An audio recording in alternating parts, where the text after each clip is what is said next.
اور اسی وجہ سے حدیث پاک میں یہ ہے کہ گناہ کرتا ہے بندہ، پھر توبہ کرتا ہے، پھر گناہ کرتا ہے، پھر توبہ کرتا ہے، یہ کرتا رہتا ہے۔ فرشتے اللہ کی بارگاہ میں عرض کرتے ہیں کہ مولا یہ تو بار بار وہی کرتا ہے، پھر توبہ کرتا ہے۔ اگر ہمارے ساتھ کوئی غلطی ایک بار دو بار کر دے، تیسری بار تو ہم اسے چھوڑیں گے بھی نہیں۔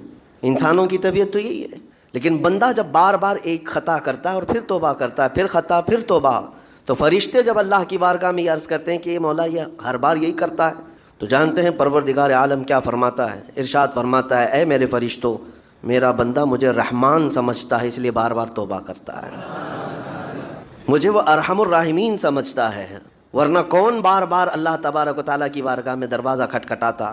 تو رب تبارک و تعالیٰ ارحم الراحمین ہے، یہ تصور ہر مسلمان کے ذہن میں ہے، اس کی وجہ سے وہ کبھی مایوس نہیں ہوتا۔ اور شیطان کا سب سے بڑا حربہ کیا ہے جانتے ہیں آپ؟ سب سے بڑا بہکانے کا اور گمراہ کرنے کا اور ہمیشہ گناہوں میں ملوث رکھنے کا سب سے بڑا آلہ، کہ بندے کو سب سے پہلے نا امید کرتا ہے، اب تیرا کیا ہوگا، تو بہت برباد ہو چکا ہے۔ یہ جو خیال شیطان ڈالتا ہے دل میں، اس کے بعد پھر وہ بندہ جری ہو جاتا ہے، اب میرے توبہ سے بھی کچھ ہونے والا نہیں ہے، جو جس طرح زندگی چل رہی چلنے دو، ارے 50 سال ہو گئے اب تک میں یہی کرتا رہا، اب کیا سدھروں۔ یہ جو خیالات ہے یہ شیطان ڈالتا ہے تاکہ اس کی کفر پر موت ہو جائے، تاکہ وہ ہمیشہ گناہوں کی موت مرے۔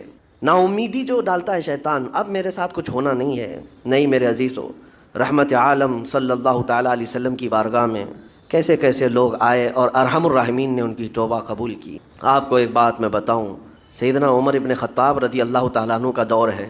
مثنوی شریف میں مولانا روم فرماتے ہیں، جنت البقیع آپ نے سنا ہوگا، قبرستان مدینے کا، مدینے کے قبرستان میں رات کے وقت ایک بوڑھا آدمی 80 سال کا جو بانسری بجاتا تھا اور اسی سے پیسہ کماتا تھا، اس کی بانسری میں بڑی اچھی لے تھی، بڑی سر اچھی تھی، لوگ سنتے تھے اور پیسے دیتے تھے، لیکن بڑھاپے میں جب سانس پھولنے لگ جاتی ہے، ہانپنے لگ جاتا ہے، سانس نہیں ٹھہرتی، تو بانسری کیسے بجتی؟ اس کی لے ٹوٹ جاتی، لہجے بدل جاتے۔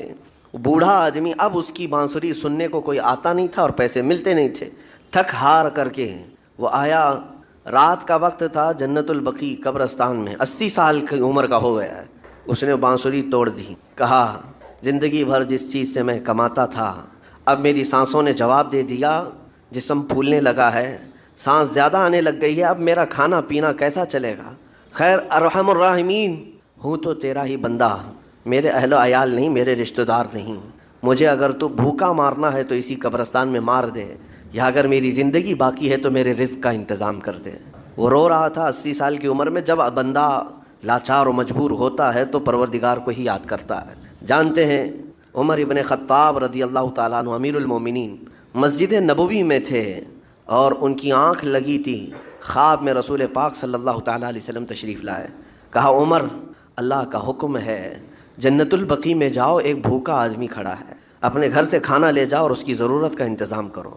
نیند کھلی تو آپ نے دیکھا اللہ کے حبیب صلی اللہ علیہ وسلم کی طرف سے حکم آیا اور رب ذوالجلال کا حکم ہے، گھر سے عمدہ کھانا لیا، توشادان لے کر کے، کچھ مال و متاع بھی لے کر قبرستان میں گئے، ڈھونڈا کون ہے یہاں پر، تو دیکھا کہ ایک ہانپتا کانپتا ہوا 80 سال کا بوڑھا روتا ہوا نظر آیا۔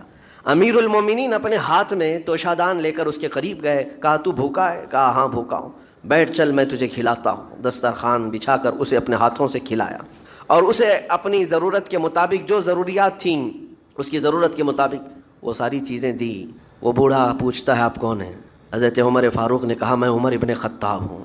وہ ڈر گیا، حضرت عمر سے کون نہیں ڈرتا تھا کہ کہیں یہ کھلا پلا کر کے مجھے کوڑے نہ ماریں کہ زندگی بھر بانسری بجانے والا آج پکڑا گیا ہے، ہاں آج مجھے یہ سزا نہ دے دے۔ وہ کانپنے لگا، کہا کہ آپ یہاں کیسے؟ حضرت امیر المومنین کہتے ہیں میں خود نہیں آیا، مجھے اللہ کے رسول نے بھیجا، اور رب تبارک و تعالیٰ کا حکم آیا تھا کہ تو بھوکا ہے اور تو نے رزق مانگا ہے اور مجھے تیرے رزق دے کر کے بھیجا گیا ہے۔ وہ چیخ مار کر کے گر پڑا زمین پر اور رونے لگا، اپنے ہاتھ پھیلا کر کہا سچ فرمایا مولا تو ارحم الراحمین ہے، 80 سال تجھ سے دور بھاگتا رہا، ایک بار کیا تجھے میں نے پکارا، تو نے وقت کے امیر المومنین کو کھانا دے کر بھیج دیا۔ اللہ رب العزت کی بارگاہ میں نا امیدی اور مایوسی جو شیطان لاتا ہے، اس سے بندے بھٹک جاتے ہیں، بہک جاتے ہیں، انہیں توبہ کی توفیق بھی نہیں ملتی۔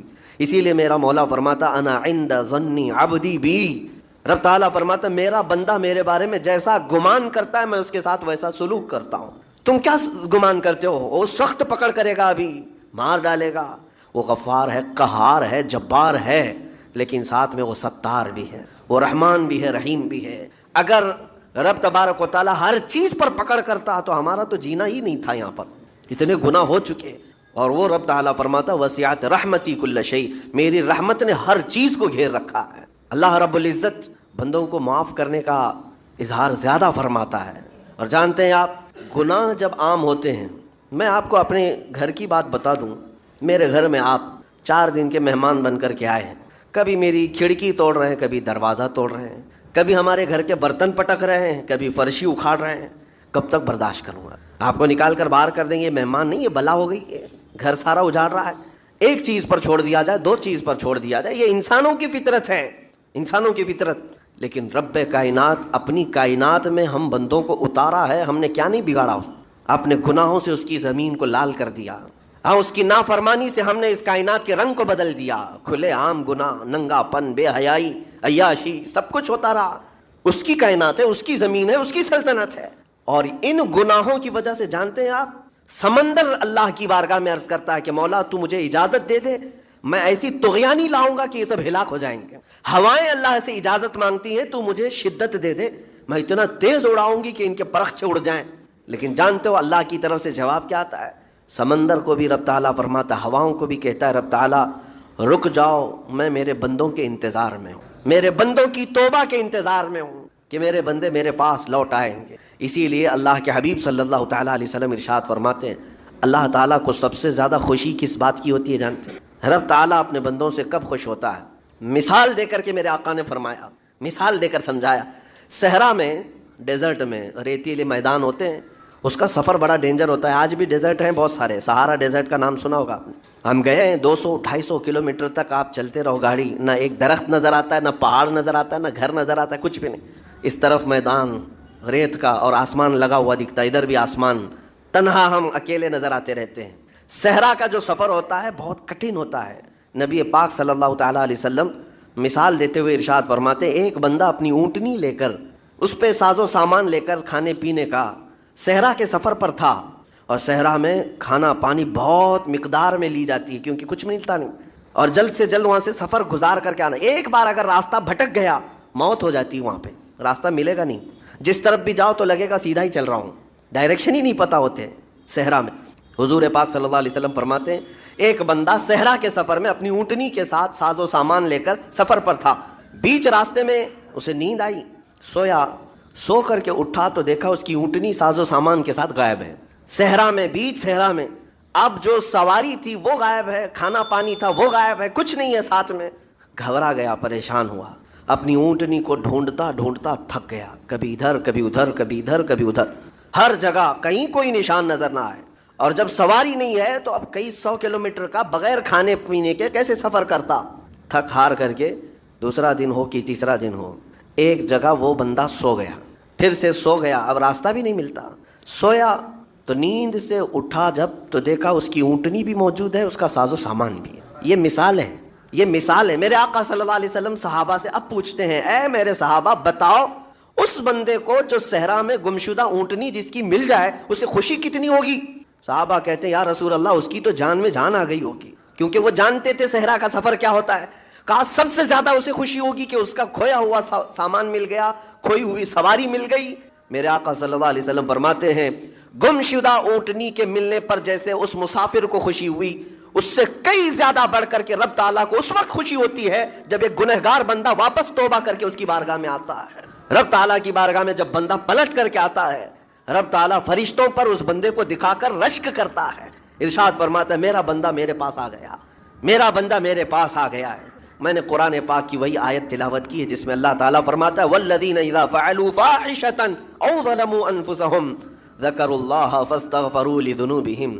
یہ چوتھے پارے کی آیت ہے۔ اللہ تعالیٰ فرماتا ہے وہ لوگ جنہوں نے برائی کر لی یا اپنی جان پر ظلم کیا، یعنی گناہ کیا، پھر اللہ کو یاد کر لیا اور توبہ کر لیا، اللہ فرماتا ہے وَمَن يَغْفِرُ الذُّنُوبَ إِلَّا اللَّهُ، تو بتاؤ لوگوں اللہ کے علاوہ کون ہے بخشنے والا؟ لیکن شرط رب تعالیٰ یہ فرماتا وَلَمْ يُصِرُّوا عَلَى مَا فَعَلُوا وَهُمْ يَعْلَمُونَ، لیکن ایک بات ہے کہ وہ جس چیز سے توبہ کر کے آ رہے ہیں اس پر پھر مزید اصرار کر کے جمے نہ رہیں، چھوڑ دیں ایک بار، جان بوجھ کر کے پھر اس چیز پر نہ لگے رہیں۔ یہ آیت کب نازل ہوئی تھی میں آپ کو بتاؤں، دو صحابہ تھے، دونوں گہرے دوست تھے، بہت ہی گہرے دوست، مدینے کے رہنے والے۔ اس میں سے ایک صحابی تجارت کے لیے جا رہے تھے اور ان کے گھر بار میں ان کی بیوی تھی بس، اور کچھ نہیں۔ تو اپنے دوست سے کہا کہ میں جا رہا ہوں، مجھے آنے میں تاخیر ہو سکتی ہے، میرے گھر پر اگر کبھی سودا سلف لانے کی ضرورت پیش آئی تو میری بیوی کو یہ پہنچا دینا، ساز و سامان۔ یہ کہہ کر کے وہ تجارت پہ چلے گئے۔ جو دوست صحابی تھے، دیکھیں صحابہ کے بہت سارے کام امت کے لیے درس ہیں، قیامت تک آنے والے مسلمانوں کے لیے وہ مشعل راہ ہیں۔ تو وہ جو دوست صحابی تھے سودا سلف لے کر کے گھر جایا کرتے تھے اپنے دوست کی بیوی کو پہنچانے کے لیے۔ ایک دن ایسا ہوا کہ شیطان نے ورغلایا اور سودا سلف سامان لے کر گھر گئے۔ ان کی خاتون باہر آئی دوست کی، انہوں نے اس خاتون کا صرف ہاتھ پکڑ لیا اور وہ عورت چونکہ مدینے کی رہنے والی صحابیہ ہیں، اپنا ہاتھ تو چھڑا لیا لیکن وہ چیخ مار کر رونے لگی کہ جس پر میرے شوہر نے سب سے زیادہ اعتماد کیا، تم تو جگری دوست بھائی کی طرح تھے، ہاتھ کیسے بڑھا دیا؟ تو اس صحابی کو فوراً احساس ہو گیا کہ میں بہت بڑی خطا کر گیا، میرے بھائی اور میرے دوست کی امانت میں نے خیانت کر دیا، اس نے مجھ پر بھروسہ کیا تھا اور اس کی بیوی کا میں نے ہاتھ پکڑ لیا، بس اتنی سی بات تھی۔ وہ خاتون بھی رونے لگ گئی کہ میرے ساتھ کیا ہوا، یہ صحابی بھی رونے لگ گئے، احساس فوراً ہو گیا کہ میں نے غلط کیا ہے، سودا سلف لانے کے وقت مجھ سے غلطی ہو گئی، خطا ہو گئی۔ اب اس خطا کی وجہ سے وہ کرتے کیا، ان کو تو ڈر یہ تھا کہ میں اپنے دوست کو منہ دکھانے کے بھی قابل نہیں، اور نہ ہی میں یہ چیز کسی کے سامنے ذکر کر سکتا ہوں، کیا کروں؟